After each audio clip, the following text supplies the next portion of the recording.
Hi, ഏവർക്കും spoken English ക്ലാസ്സിലേക്ക് സ്വാഗതം. ഈ ക്ലാസ്സുകളിൽ നമ്മൾ കാണുന്നത് ഇംഗ്ലീഷിലെ വളരെ പ്രധാനപ്പെട്ട ചില വാക്കുകളാണ്. From, with, in, at, to ഇങ്ങനെയുള്ള വാക്കുകൾ. ഇവയെ പ്രിപ്പോസിഷൻസ് എന്നാണ് വിളിക്കുന്നത്. ആ പേരൊന്നും പഠിക്കേണ്ട ആവശ്യമില്ല. അവയുടെ ഉപയോഗം, അർത്ഥം അറിഞ്ഞിരിക്കുക, ഇതാണ് പ്രധാനപ്പെട്ടത്. ഇന്ന് നാം കാണുന്നത് ഫ്രം എന്നുള്ള വാക്കാണ്. ഫ്രം പ്രധാനമായിട്ടും രണ്ട് അർത്ഥങ്ങളാണ് ഉള്ളത്. ഒന്ന് നിന്ന്, രണ്ടാമത്തേത് മുതൽ. ഈ വാചകങ്ങൾ കാണുമ്പോൾ കൂടുതൽ വ്യക്തമാകും. ഇവിടെ ബ്രാക്കറ്റിൽ ഇൽ നിന്ന് എഴുതിയിട്ടുണ്ട്. പലപ്പോഴും ഫ്രം എന്ന വാക്ക് ഉപയോഗിക്കുമ്പോൾ മലയാളത്തിൽ അത് ഇൽ നിന്ന് എന്ന് കാണാൻ പറ്റും. നമുക്ക് നോക്കാം. He came from England. He came അവൻ വന്നു. ഫ്രം ഇംഗ്ലണ്ട് ഇംഗ്ലണ്ടിൽ നിന്ന്, ഇൽ നിന്ന്, ഇംഗ്ലണ്ടിൽ നിന്ന്. ഒട്ടുമിക്ക വാചകങ്ങളിലും ഇൽ നിന്ന് എന്ന രീതിയിലായിരിക്കും മലയാളത്തിൽ തർജ്ജിമ ചെയ്യുമ്പോൾ നമുക്ക് കിട്ടുന്നത്. ആ കാര്യം പ്രത്യേകം ശ്രദ്ധിക്കുക. ഹി കെയിം ഫ്രം ഇംഗ്ലണ്ട് അവൻ ഇംഗ്ലണ്ടിൽ നിന്ന് വന്നു. ഹി കെയിം ഫ്രം ജർമ്മനി അവൻ ജർമ്മനിയിൽ നിന്ന് വന്നു. ജർമ്മനിയിൽ നിന്ന്. അതുപോലെ he came from the market. From the market he came from the market മാർക്കറ്റിൽ നിന്ന് അവൻ വന്നു. മാർക്കറ്റിൽ നിന്ന്. ആ രീതിയിൽ നമ്മൾ പറയും. ഇത് വെച്ച് നോക്കാം. He came from there. He came from there അവൻ അവിടെ നിന്ന് വന്നു. അവിടെ നിന്ന്. ആ വാചകത്തില് നിന്ന് എന്ന് മാത്രമേ ഉള്ളൂ, ഇൽ നിന്ന് എന്നില്ല. അങ്ങനെയും ചില വാചകങ്ങൾ നമ്മൾ കാണും മലയാളത്തിൽ തർജ്ജിമ ചെയ്യുമ്പോൾ. എങ്കിലും കൂടുതലും ഇൽ നിന്ന് എന്നായിരിക്കും കിട്ടുക. He came from the room റൂമിൽ നിന്ന് അവൻ വന്നു. ഈ രീതിയിൽ നിങ്ങൾ പ്രാക്ടീസ് ചെയ്യണം. ഇവിടെ ഹിക്ക് പകരം മറ്റ് സബ്ജക്ട്സ് ഒക്കെ വയ്ക്കാം. I came from England, they came from England, ആ രീതിയിൽ പറയാം. അതുപോലെ മറ്റ് ടെൻസുകളും ഉപയോഗിച്ച് നോക്കണം. He comes from the market അവൻ മാർക്കറ്റിൽ നിന്ന് വരാറുണ്ട്. He came from the market he will come from the market he is coming from the market he was coming from the market he has come from the market. ആ രീതിയിൽ നമ്മൾ practice ചെയ്യണം. അതുപോലെ subject ഒക്കെ മാറ്റി വെച്ച് practice ചെയ്യുക. അപ്പോൾ നമുക്ക് നേരത്തെ പഠിച്ചവ റിവൈസ് ചെയ്യാൻ കഴിയും. ഈ ഫ്രം എന്നുള്ളതിന്റെ ഉപയോഗം കൂടുതൽ വ്യക്തമാവുകയും ചെയ്യും. ഓക്കെ, ഫ്രമിന്റെ രണ്ടാമത്തെ അർത്ഥമാണ് മുതൽ. ഒരു വാചകം നമുക്ക് ആദ്യം നോക്കാം. ഐ വിൽ ടീച്ച് ഞാൻ പഠിപ്പിക്കും. ഐ വിൽ ടീച്ച് ഇതെല്ലാം നമ്മൾ കണ്ടു കഴിഞ്ഞതാണ്. I will teach from Tuesday. I will teach from Tuesday ചൊവ്വ മുതൽ അല്ലെങ്കിൽ ചൊവ്വാഴ്ച മുതൽ ഞാൻ പഠിപ്പിക്കും. എപ്പോൾ മുതൽ? ചൊവ്വാഴ്ച മുതൽ അല്ലെങ്കിൽ ചൊവ്വ മുതൽ, രണ്ടും നമുക്ക് പറയാമെന്ന് വിചാരിക്കുന്നു. ഇവിടെ മലയാളത്തിൽ നമ്മൾ മുതൽ എന്ന് പറയുന്ന ആ വാക്കിന് ഇംഗ്ലീഷിൽ ഫ്രം ഉപയോഗിക്കും. ഈ അർത്ഥം മുതൽ. I will teach from Tuesday. മറ്റു വാക്കുകളും വെച്ച് നോക്കാം. I will teach from January. I will teach from January January മുതൽ ഞാൻ പഠിപ്പിക്കും. From January. I will teach from 2026. I will teach from 2026. 2026 മുതൽ ഞാൻ പഠിപ്പിക്കും. I will teach from 2 PM to 4 PM. ഇത് പ്രത്യേകം ശ്രദ്ധിക്കുക. I will teach from 2 PM to 4 PM. 2 മുതൽ 4 വരെ. ഇങ്ങനെയാണ് മലയാളത്തിൽ നമ്മൾ തർജ്ജിമ ചെയ്യേണ്ടത്. 2 മുതൽ 4 വരെ ഞാൻ പഠിപ്പിക്കും. ഈ രീതിയിൽ പ്രാക്ടീസ് ചെയ്യുക. ഇവിടെ നേരത്തെ പറഞ്ഞതുപോലെ മറ്റു വാക്കുകളൊക്കെ ഉപയോഗിക്കാൻ നോക്കണം. എല്ലാ ടെൻസുകളും ഉപയോഗിക്കാൻ നോക്കണം. സബ്ജക്റ്റ് മാറ്റിവെച്ചൊക്കെ നോക്കണം.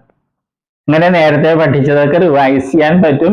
എപ്പോഴും ഒരു കാര്യം ശ്രദ്ധിക്കണം. പറയുന്ന വാചകം അർത്ഥമുള്ളതാണോ എന്ന് നോക്കുക.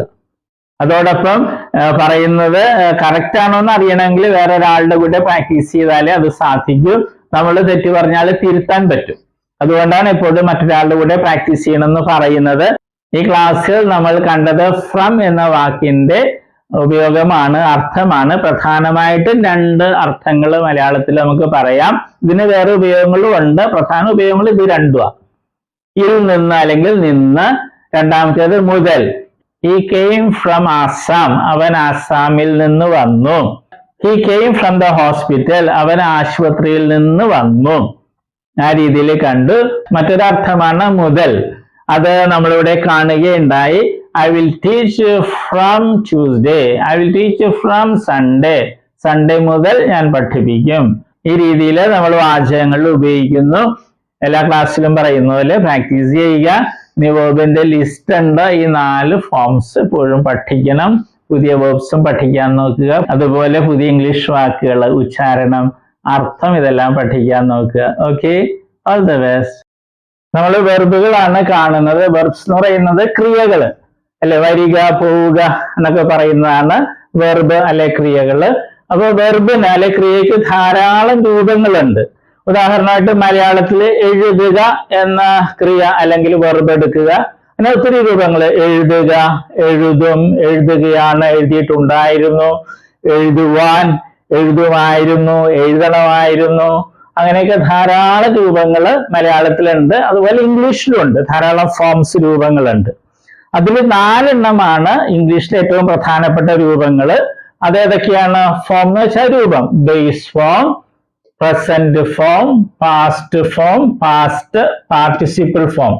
ഈ 4 രൂപങ്ങളാണ് ഏറ്റവും പ്രധാനപ്പെട്ടത്. കാരണം ഇംഗ്ലീഷില് എല്ലാ ടെൻസ് എന്ന് പറയുന്നത് അത് മറ്റൊക്കെ ഉണ്ടാക്കുന്നത് ഈ 4 എണ്ണത്തില് ഏതെങ്കിലുമൊക്കെ ഉപയോഗിച്ചാണ് ടെൻസും മറ്റും ഉണ്ടാക്കുന്നത്. അപ്പൊ ഈ 4 എണ്ണം അറിഞ്ഞിരിക്കണം, എങ്കിലേ ഇംഗ്ലീഷ് സംസാരിക്കാനും എഴുതാനൊക്കെ സാധിക്കുകയുള്ളൂ. അപ്പൊ നമ്മൾ ഉദാഹരണമായിട്ട് ബേസ് ഫോം അല്ലെ, ഉദാഹരണമായിട്ട് റൈറ്റ് എന്ന വെർബ് എടുക്കുന്നു. അതിന്റെ അർത്ഥം എന്താണ്? എഴുതുക.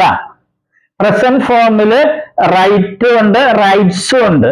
ഇത് പ്ലൂറലാണ്, ഇത് സിംഗുലർ ആണ്. ഇതിന്റെ അർത്ഥം എന്താണ്? എഴുതാറുണ്ട് അല്ലെങ്കിൽ എഴുതുന്നു. ഇത് രണ്ടുപേരെ അർത്ഥം മലയാളത്തില്. പല കുട്ടികളും പ്രസന്റ് ഫോമിൽ ചോദിക്കുമ്പോൾ അവര് എഴുതുക എന്ന് പറയും. അത് തെറ്റാണ്. ഈ പ്രസന്റ് ഫോമില് റൈറ്റിന്റെ അർത്ഥം എഴുതാറുണ്ട് എന്നുള്ളതാണ്. എഴുതുക എന്നുള്ളത് ബേസ് ഫോമാ. ഇത് ഒത്തിരി പേര് തെറ്റായിട്ട് സ്കൂളിൽ പഠിച്ചിട്ടുണ്ട്. പാസ്റ്റ് ഫോമില് അതിന്റെ അർത്ഥം എന്താണ്? വാക്ക് എന്താണ്? റോട്ട്. അതിന്റെ അർത്ഥം എഴുതി എന്നുള്ളതാണ്. പിന്നെ പാസ്റ്റ് പാർട്ടിസിപ്പിൾ ഫോം ഉണ്ട്, അതിന്റെ റൈറ്റിൻ്റെത് റിട്ടൺ എന്നുള്ളതാണ് ആ ഫോം. അതിന് പല അർത്ഥങ്ങളുണ്ട്, മാറി മാറി വരും. പിന്നെ ഒരു കാര്യം നമ്മൾ അറിഞ്ഞിരിക്കുക, ഈ ബേസ് ഫോമും പ്രസന്റ് ഫോം പ്ലൂറലും, ബേസ് ഫോമും പ്രസന്റ് ഫോം പ്ലൂറലും ഇംഗ്ലീഷ് ഭാഷയിലെ വെർബുകൾക്ക് ഒരെണ്ണത്തിനൊഴികെ, ബി എന്ന വെർബിനൊഴികെ ബാക്കി എല്ലാ വെർബുകൾക്കും ഒരേപോലെയാണ്. സ്പെല്ലിങ്ങും ഉച്ചാരണമൊക്കെ ഒരേപോലെ തന്നെയാണ്. ഏത്? ബേസ് ഫോമും പ്രസന്റ് ഫോം പ്ലൂറലും. അർത്ഥം വ്യത്യാസമുണ്ട്. ബേസ് ഫോമിൽ എഴുതുക എന്നുള്ളതാണ് റൈറ്റ് എന്ന് പറയുമ്പോൾ, പ്രസന്റ് ഫോമിൽ റൈറ്റ് എന്ന് പറയുമ്പോൾ എഴുതാറുണ്ട് എന്നുള്ളതാണ്. ഇംഗ്ലീഷ് ഭാഷയിൽ 1,70,70,000-ലധികം വെർബുകൾ, ക്രിയകളുണ്ട്. അപ്പൊ അതില് ഈ വെർബ് ഒഴിച്ച്, ബി എന്നൊരു വെർബ് ഉണ്ട് ഇംഗ്ലീഷില്, അത് ഒഴിച്ച് ബാക്കി എല്ലാ വെർബുകളുടെയും ബേസ് ഫോമും പ്രസന്റ് ഫോം പ്ലൂറലും ഒരേപോലെ, ഒരേ സ്പെല്ലിംഗ്, ഒരേ ഉച്ചാരണം. ഓക്കെ, അതുകൊണ്ട് നമ്മൾ ഇത് പ്രത്യേകിച്ച് പഠിക്കില്ല. നമ്മൾ ഇത് 3 പഠിക്കുന്നത്. അത് നമ്മൾ സ്കൂളിൽ പഠിച്ചിട്ടുണ്ട് അല്ലെ. Come, came, come, go, went, gone, അത് തന്നെ സാധനം. പിന്നെ നേരെ ഒരു കാര്യവും കൂടി, ഇംഗ്ലീഷിൽ നേരത്തെ പറഞ്ഞു 1,70,70,000 വെർബ്സ് ഉണ്ട്. അതിൽ ഭൂരിഭാഗം വെർബുകളുടെയും ഈ പാസ്റ്റ് ഫോമും പാസ്റ്റ് പാർട്ടിസിപ്പിൾ ഫോമും ഉണ്ടാക്കുന്നത് ഈ പ്രസന്റ് ഫോമിന്റെ കൂടെ ഡി അല്ലെങ്കിൽ ഇ ഡി എന്ന് കൂട്ടിച്ചേർത്താണ്. ഒരിക്കൽ കൂടി പറയട്ടെ, ഇംഗ്ലീഷ് ഭാഷയിലെ ഒട്ടുമിക്ക വെർബുകളുടെയും പാസ്റ്റ് ഫോമും പാസ്റ്റ് പാർട്ടിസിപ്പിൾ ഫോമും ഉണ്ടാക്കുന്നത് ഡി അല്ലെങ്കിൽ ഇ ഡി എന്ന് പ്രസന്റ് ഫോമിന്റെ ഈ പ്ലൂറലിനോടുകൂടെ കൂട്ടിച്ചേർത്താണ്. അല്ലാതെ കുറെ വെർബ്സ് ഉണ്ട്. അപ്പൊ പക്ഷെ അതാണ് നമുക്ക് ഒത്തിരി ഉപയോഗിക്കുന്നത്. അതിലൊരു ഒരെണ്ണമാണ് ഇത്, റൈറ്റ്, റോട്ട്, റിട്ടൺ. ഇത് മൂന്ന് രീതിയാണ്. റൈറ്റ് ഇത് വേറെ രീതി, റോട്ട് ഇത് റിട്ടൺ. ഓക്കെ, അപ്പൊ നമ്മൾ ഇത് 3 പഠിക്കുള്ളൂ. നേരത്തെ പറഞ്ഞതുപോലെ ഇത് പ്രത്യേകിച്ച് പഠിക്കേണ്ട കാര്യമില്ല, ബേസ് അർത്ഥം അറിഞ്ഞിരുന്നാൽ മതി.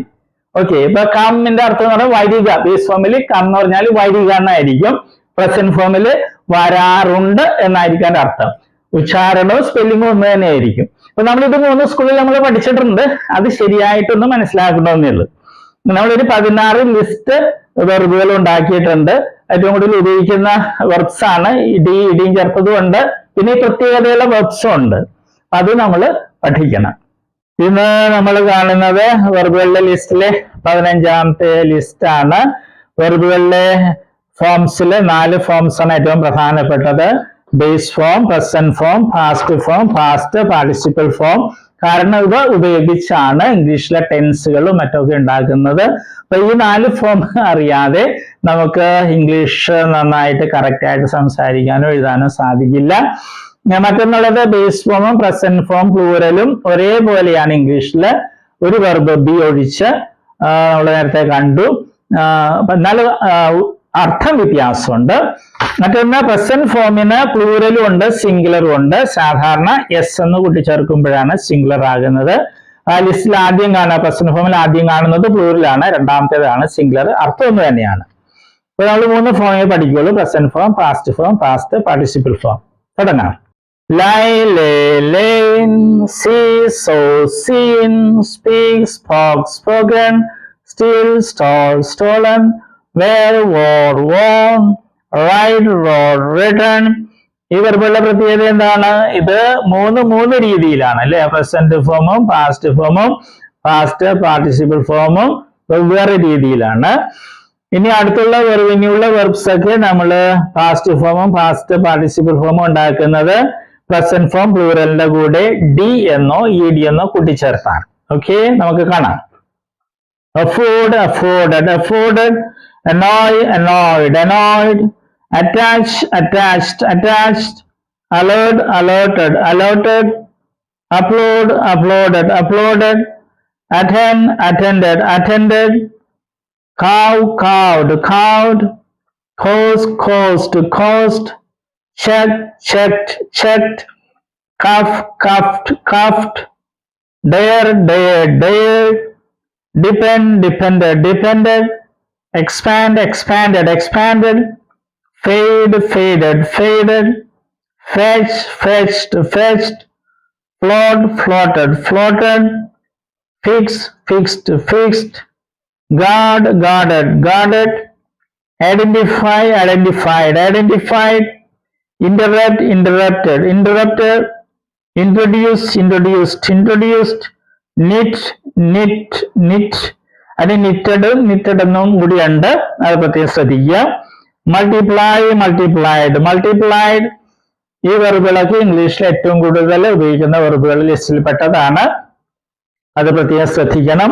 പിന്നെ ചിലതിലൊക്കെ സിംഗുലർ ആകുമ്പോൾ വെറുതെ എസ് ആയിരിക്കില്ല, സ്പെല്ലിങ്ങിലൊക്കെ ചിലപ്പോൾ വ്യത്യാസം വന്നിട്ടുണ്ടാവും. അപ്പൊ എഴുതുമ്പോൾ കറക്റ്റ് ആയിട്ട് എഴുതാൻ അത് പ്രത്യേകം ശ്രദ്ധിക്കണം.